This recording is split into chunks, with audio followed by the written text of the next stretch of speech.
Good afternoon, everyone. Thank you very much for coming. Many of you know me, but for the record, I'm going to say a few words about who I am. I am Alan J. Salerian, a psychopharmacologist. I've been practicing medicine in Washington, D.C. for 40 years.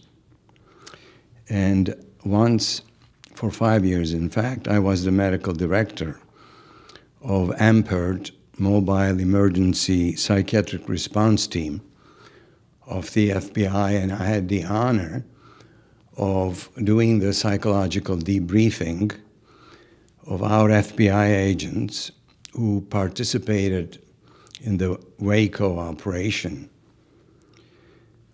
I have been the founder and the president of Doctors for Equal Rights for Mental and Physical Pain, and I'm a life member of the American Psychiatric Association. I'm also a diplomat of American Association of Forensic Medical Examiners. I'm a student of neuroscience. I have authored dozens of articles in peer-reviewed journals. I had the privilege to trust as an expert psychopharmacologist before or at the FDA hearings about children and antidepressants, and that actually came after a letter I had written to Lancet, the British journal, disagreeing with European Union's decision to ban antidepressants for children. My greatest honor, though, has been the trust that I've had of my patients in Washington and everywhere. I feel myself very privileged that way. For centuries, I'm also very lucky and blessed to have a wonderful wife, Judy, who is sitting here, and Ara, and 2 other kids who are adults. Without the support of my loved ones, including everybody in the room, I don't think I would have survived this long. So, from the bottom of my heart, thank you guys. I am going to say that I've had 2 lives, or our lives, I'm going to say. Our lives before March 3rd, 2011, and after March 3rd, 2011. On March 3rd, 2011, DEA and wonderful agents, armed, broke the front door of our home, woke my wife and kids at gunpoint, shackled them or handcuffed them, humiliated them, and the same thing happened to me at the office, where some 20 agents put me on the floor next to the toilet, called me different names that I will not repeat, humiliated me and my patients. One of them fainted without my knowledge. She was medicated, and several days later, she was hospitalized. During my ordeal, that lasted several hours, I believe 6 or 8, I was not permitted to see my lawyer, nor my lawyers who arrived at the scene were allowed to see me. I was asked to sign a paper to give up my medical license forever and sign a note that I'm a criminal or I'm a drug dealer. I did not use appropriate language to express my lack of appreciation for the threats by armed men. But I will remember these words. My patients were also told, some 20 of them, I was a bum, I was a drug addict, I was creating drug addiction and worse, death, spreading disease in Southwest Virginia. And I was mafioso drug dealer, and I will never practice again. Many of my patients were very upset and scared by these experiences.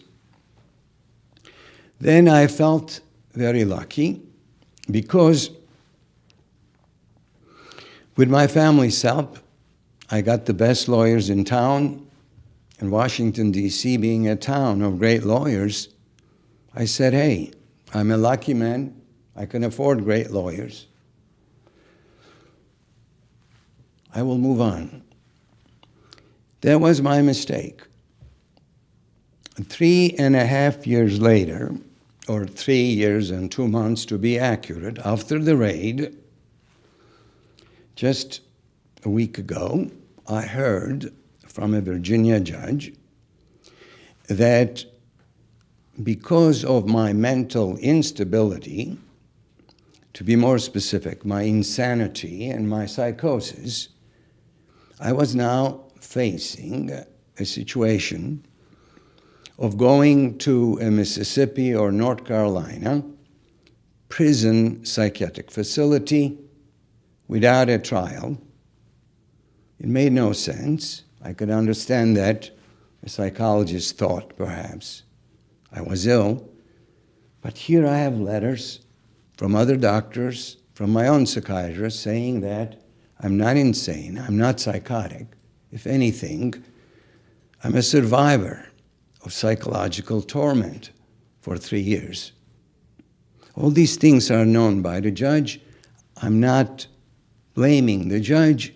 I suppose we have rules, and she has to follow the laws in front of her. And obviously, there is a loophole where an innocent person like me can end up in a Mississippi prison psychiatric ward as insane because the laws allow for something like this to happen. But not to be provocative, I think once upon a time we had laws that made slavery legal. So I'm not very impressed about justice and law. If there is such a loophole in our books, in our laws, it means they are wrong. There are other things that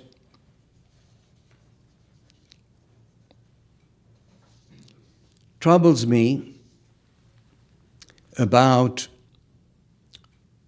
how the system, despite brilliant lawyers, have allowed to happen. And I'm going to put it in 2 categories. Watching my family, my wife, my kids have meltdowns. The pain of witnessing as a father, my helplessness over stopping their pain, and also watching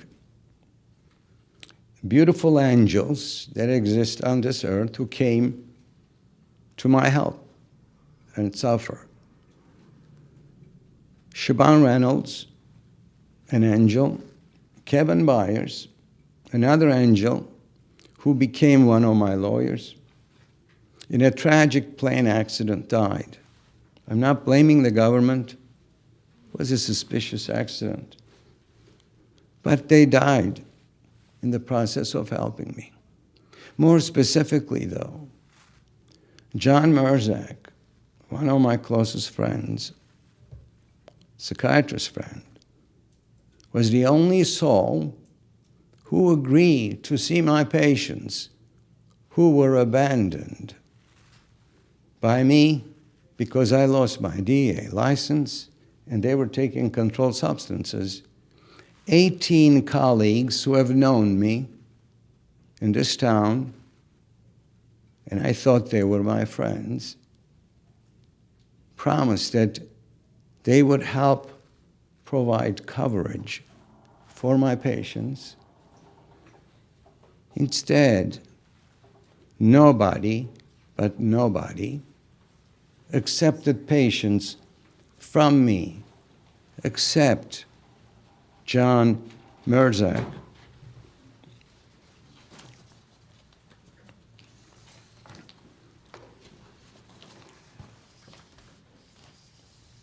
Here is what happened to John.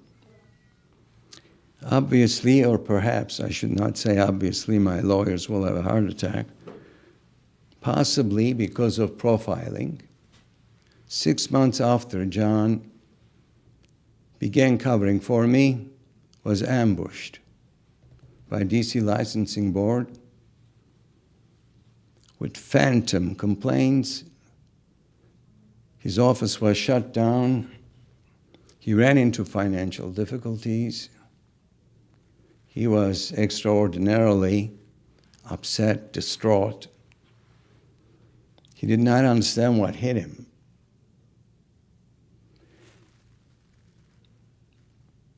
He's a very trusting soul. I am paranoid. I don't trust the system easily. I think different ways. John was struck. He bled to death from a stomach ulcer at the age of 66. It was devastating for me. I still feel guilty. I feel guilty because another employee of mine, somebody who has worked for me, somebody who loved Shakespeare and chess, a few other things, my bookkeeper, whom I had to fire because of financial difficulties, wrote a suicidal letter and informed me that he thought it was my doing that he lost his job because I had more or less protected my staff, not cried on anybody's shoulder, and he blew his brains out.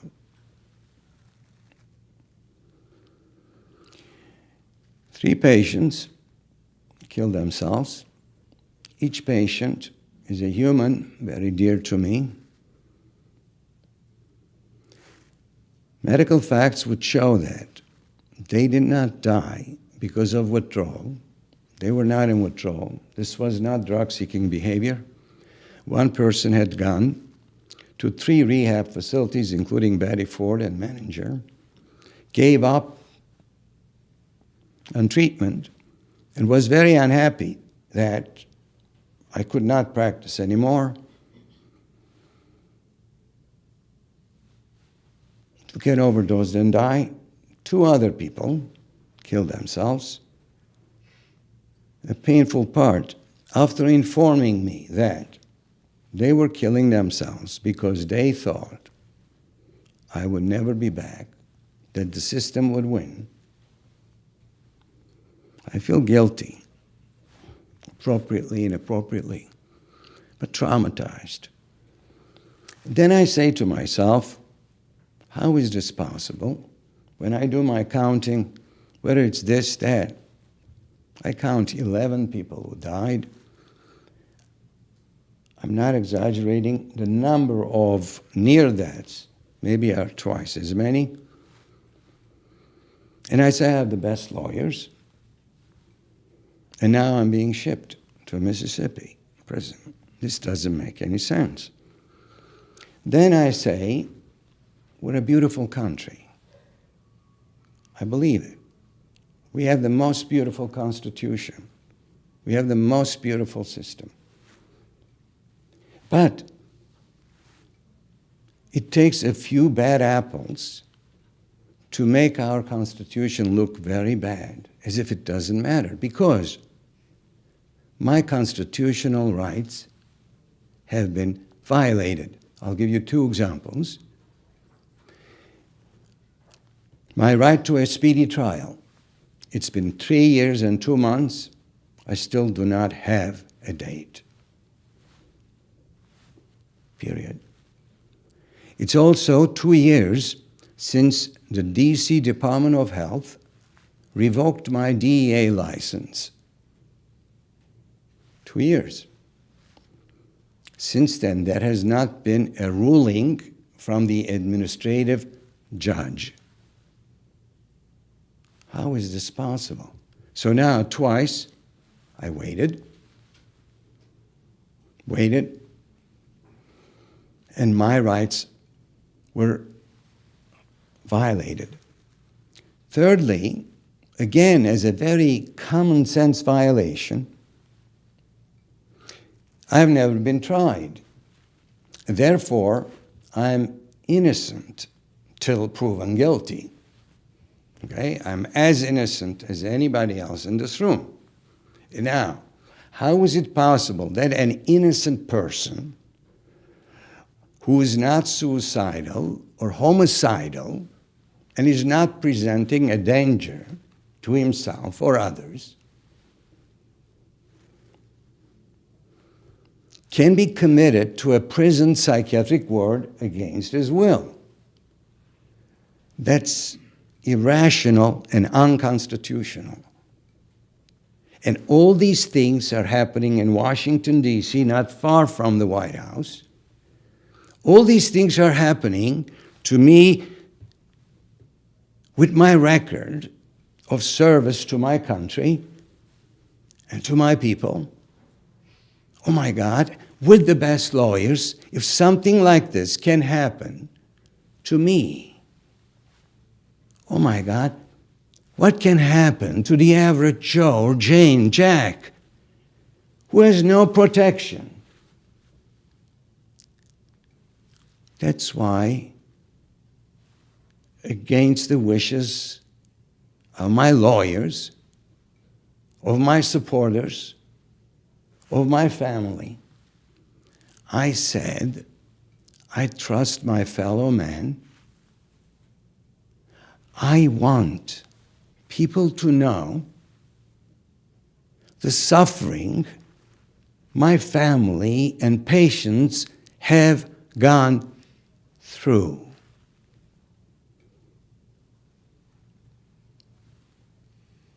That's where I would stop and take questions, if there are any.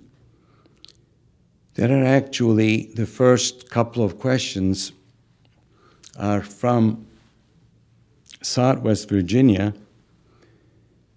reporters who said that they wish they could come, but geography and location made it difficult. They send me their questions, so I will raise those questions and answer. The first question was, can you tell us what happened in Cedar Bluff and whether your troubles have anything to do with Cedar Bluff conference? The answer is, I have no way of speculating on it for people in this room. Cedar Bluff is a town in Southwest Virginia. On December 15, 2011, myself and 6 other people from my association, Doctors for Equal Rights, for people with mental and physical pain, we were invited to participate in a public forum at Cedar Bluff. It was organized by the Voice newspaper, and local politicians, Virginia representatives, Congressman Puckett and Moorfield, were there. Also, Dennis Lee was supposed to come. I was advised by my lawyers not to go because of safety risk. I was concerned about my safety. I took a bodyguard, if it tells you anything. But later I found out that I believe the reporters are now asking, this was a semi-trap because the conference was secretly taped in the presence of reporters without my knowledge, and I don't believe with the knowledge of our state representatives, Puckett and Moorfield. I think, if anything else, this itself is unethical. Worse, this is the tape that was used to convince my psychologist, who works for government, who declared me insane because she told me, I watched that tape. You were so loud, you were screaming, your body language. I was shocked. I mean, my wife's biggest complaint about me is my noise. I'm always shouting. This is how my family is. It's not unusual. But the fact is, tell me not about my voice level, the content that makes me sound crazy. I've not seen it. All I'm saying is, I know I didn't sound crazy. Nobody thought I was crazy. I was front page news in 2 Virginia papers. Very complimentary. This is my Cedar Bluff question. The second question is, can you be specifics about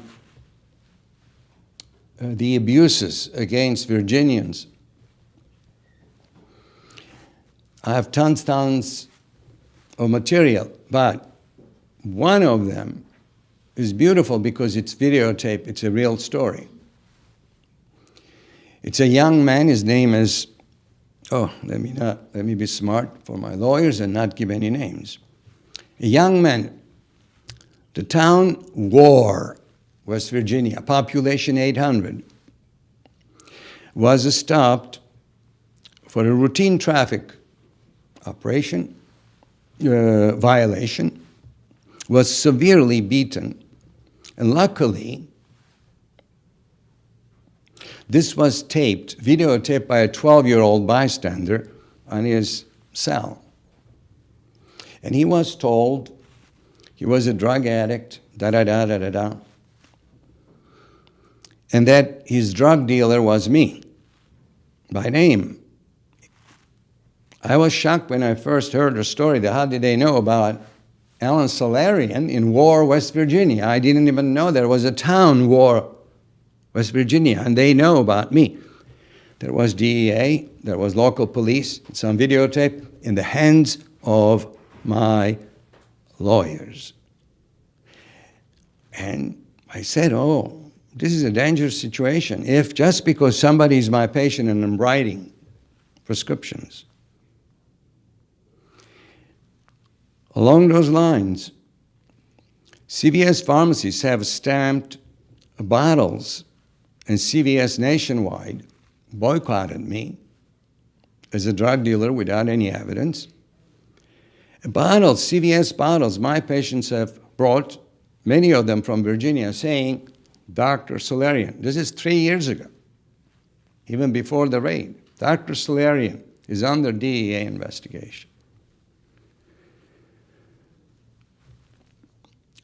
So these are unconstitutional things, my friends, that it's affecting all of us, not only Virginians, South Virginians, but people in Washington. Any other questions? Dr. Salerian, I don't have a question, but I just wanted to thank you very much for the wonderful care that you provided to my son for a number of years. And I think I really realized how great your care is, how much you actually educated me.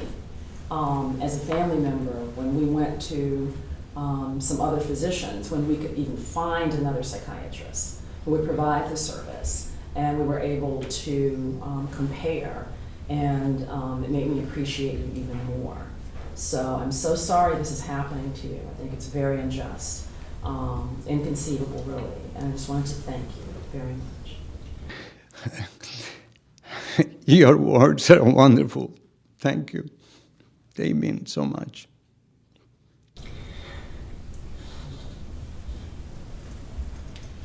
Mary? Yes, I've been your patient. I want to thank you also. I had been your patient for 23 years before your practice was shut down, and you helped me out a lot.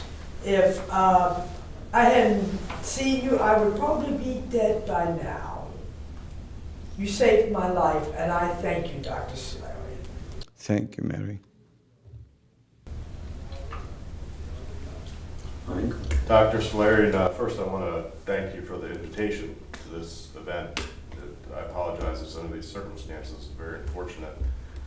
Clearly the atrocities that have happened to you and your family are just beyond explanation. So I'm thrilled that you're putting this on as a last kind of ditch effort to hopefully reverse things and get things turned around.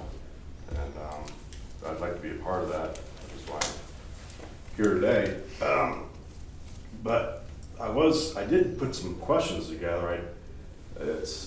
It's almost unexplainable, everything that you've been through. I'm wondering if you could explain kind of the worst experiences. Is there a way to even get your arms around the worst part of it? Just there's so many different things that have happened, just for everyone to know as you're putting this together. You spent the time to put this together. Thank you. I cannot speak for others. I can speak for my own pain. That my biggest pain is my family's shame and the social isolation, rejection. We are really treated like we're infected with HIV, or maybe we're radioactive. I call myself radioactive.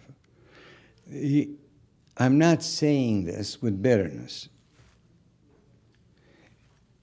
but it gets to me. It gets under my skin. How many psychiatrists are there in this room? When I gave lectures, when I gave parties, I had 40 psychiatrists like this. I begged my psychiatrist friends to be here. Not a single soul is here. There was a time when I would call Channel 9, Channel 7, or any station. I will be on television. How many reporters are here? I begged them. Because now I'm dangerous. Now I'm nuclear. I'm radioactive. Bless their heart. I have 11 lawyers. Millions of my family's generosity. Where are my lawyers? Except this sweet lady. Where are they? And that's not about money or friendship. It's extraordinarily painful. And it's a cross. Where is my son, who's a doctor? Where is he? Where is he? I understand I forgive. I'm not bitter. I'm in immense pain. And I turn it around. I'm hopeful because look how many people, each one of you is a miracle. Each one of you, you had no reason to come. Mike, I know what you did. You came from North Carolina. I can cry about it from this morning. Okay, to be here. Okay, look at Anne and her beautiful sisters. Kamau is here. I'm touched by your kindness. But that is my pain.